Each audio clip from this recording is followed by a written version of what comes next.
আসসালামু আলাইকুম। চতুর্থ শ্রেণীর সুপ্রিয় শিক্ষার্থীবৃন্দ, আশা করছি তোমরা সকলে ভালো আছো।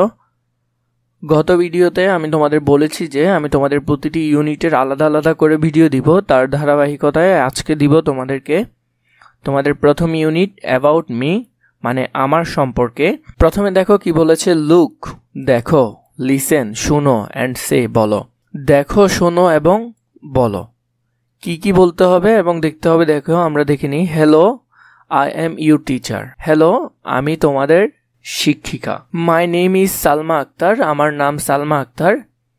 Hello, I am Ali, I am in class 4। এখন এখানে ছেলেটি বলছে, ম্যাডাম আমি হলাম আলী এবং আমি ক্লাস 4-এ পড়ি। Hi, I am Shirin, I am from Palashpur. বলছে যে এখানে মেয়েটি এখন বলছে, এই মেয়েটি বলছে আমি শিরিন এবং আমার বাড়ি হলো Palashpur. Hello, I am Bijoy, I am 9 years old। Hello, আমি হলাম বিজয় এবং আমার বয়স 9 বছর। পেয়ার ওয়ার্ড, পেয়ার মানে হলো যে জোড়া, ওয়ার্ড মানে শব্দ, মানে জোড়া শব্দ। আস্ক অ্যান্ড আনসার, আস্ক মানে হলো বলা এবং আনসার মানে উত্তর দেওয়া। তাহলে প্রশ্ন করো এবং উত্তর দাও। হোয়াট ইজ ইউর নেম, তোমার নাম কি, এখানে তুমি তোমার নামটি বলবে। যেমন তুমি যদি কাউকে জিজ্ঞেস করো হোয়াট ইজ ইউর নেম, ও পাশের জন হয়তো তোমাকে ওর নামটি বলবে। এখন এখানে উদাহরণস্বরূপ আই এম টিনা, আমি হলাম টিনা। এখানে তুমি তোমার বন্ধু বা বান্ধবী থাকতে পারে, তার নাম হবে। এরপরে বলেছে what class are you in, তুমি কোন শ্রেণীতে পড়ো। এখানে এটির উত্তর হবে আই এম ইন ক্লাস 4। এরপরে প্রশ্ন করেছে হাউ ওল্ড আর ইউ, তোমার বয়স কত। আই এম 9 years old, তোমার বয়স যদি 10 হয় তাহলে আই এম 10 years old হবে, আমার বয়স 10। হোয়ার আর ইউ ফ্রম, তোমার বাড়ি কোথায়। I am from Mymensingh. এখান থেকে তোমার যদি চট্টগ্রাম হয় বা ঢাকা হয় তুমি লিখবে আই এম ফ্রম ঢাকা বা I am from Chittagong. Where do you live, where do you live, তুমি কোথায় থাকো। তাহলে এটির উত্তর হবে আই লিভ ইন জামালপুর। তুমি যদি লিখো আই লিভ ইন চট্টগ্রাম তাহলে তুমি চাইলে চট্টগ্রাম দিতে পারো, তুমি যদি চট্টগ্রাম থাকো, বা ঢাকা থাকলে তুমি ঢাকা দিতে পারো। What is the name of your school, তোমার বিদ্যালয়ের নাম কি।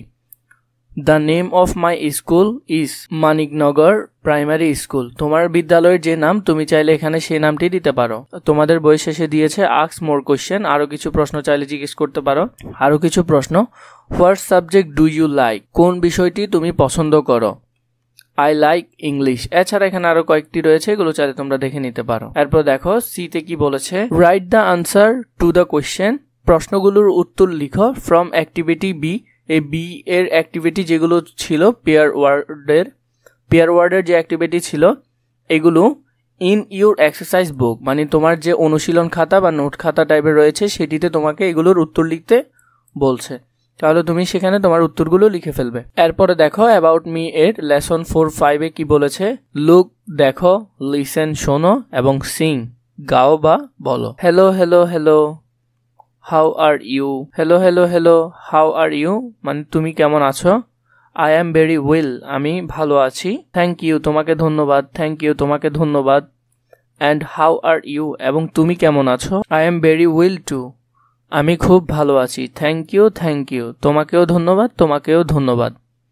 এরপর দেখো listen read and say, listen শুনো, রিড পড়ো এবং সে বলো। Mita, hello I M Mita. Mita বলছে আমি হলাম Mita, I am in class 4, আমি 4র্থ শ্রেণীতে পড়ি। সালাম, আই এম সালাম, আমি হলাম Salam, I am in class 4 too, আমিও 4র্থ শ্রেণীতে পড়ি। নাইস টু মিট ইউ, তোমার সাথে দেখা হয়ে ভালো লাগলো। Mita, this is Ayesha. মিতা বলছে দিস ইজ আয়শা, এটি হলো Ayesha. She is in class 3, সে 3য় শ্রেণীতে পড়ে। সালাম, hello Ayesha. Nice to meet you, তোমার সাথে দেখা হয়ে ভালো লাগলো বা পরিচিত হয়ে ভালো লাগলো। Ayesha, hello, nice to meet you too. এখন আয়শা বলছে তোমার সাথে দেখা হয়েও আমার ভালো লাগলো। হাউ আর ইউ, তুমি কেমন আছো। সালাম বলছে আই এম ফাইন, আমি ভালো আছি। থ্যাঙ্কস, ধন্যবাদ তোমাকে। তোমাদেরকে গ্রুপ ওয়ার্ড দলগত একটি কাজ দিয়েছে। অ্যাক্ট মানে হলো যে অভিনয় করা। দ্য ডায়লগটি ফ্রম অ্যাক্টিভিটি বি, এই যে বি এর অ্যাক্টিভিটিগুলো ছিল এই ডায়লগটি তোমাদেরকে বলছে স্কুলে অভিনয় করে দেখানোর জন্য। এরপর দেখো ইউনিট 2 থেকে আমরা পরবর্তীতে আলোচনা করব।